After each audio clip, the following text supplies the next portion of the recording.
1 kilo चाहिँ अलि बढी हुन सक्छ। यत्रो अहिले खुरी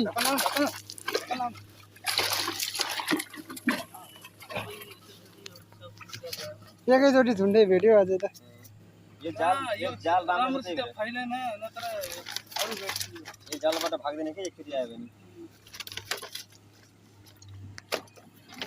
म्याक्सिमम 1 किलो हैन क्रस हुन्छ होला।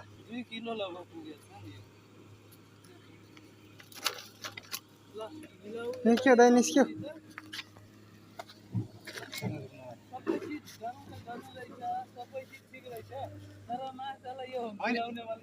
त्यो मिलाउनुमा झ्याउ पानी फोहोर भइरह्यो नत्र यही जाल राम्रो हो के हैन यो सफा पानीमा भएर अरु राम्रो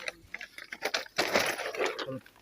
म्याक्सिमम 1 किलो बढी छ। त्यसलाई त घुम्नै मिल्दैन।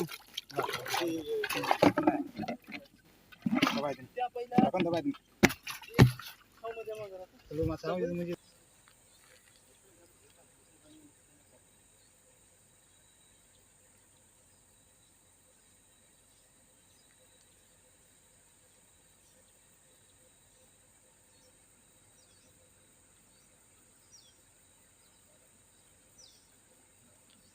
आयो आयो भक्डुङ भक्डुङ आयो।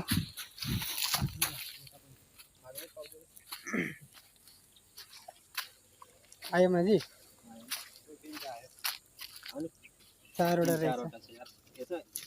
त्यही त हो एकचोटि आउँदाखेरि माथि लान्छ दुईटासँग हुन्छ समाउन माझीले बराबरसी त 2 जना आइहाल्छ फेरि।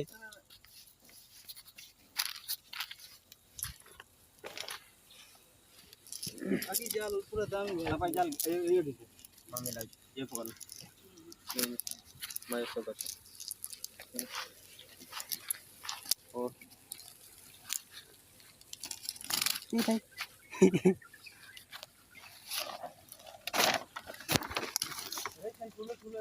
ओहो यार अघि वास्तै भएन यार। मैले कम्पनीबाट ग्लोभ निकालेको थिएँ नि 4 पिस वास्तै भएन। नयाँ निकालेको थिएँ कि मैले हिजो प्याकेटबाट ल्याउने बित्तिकै।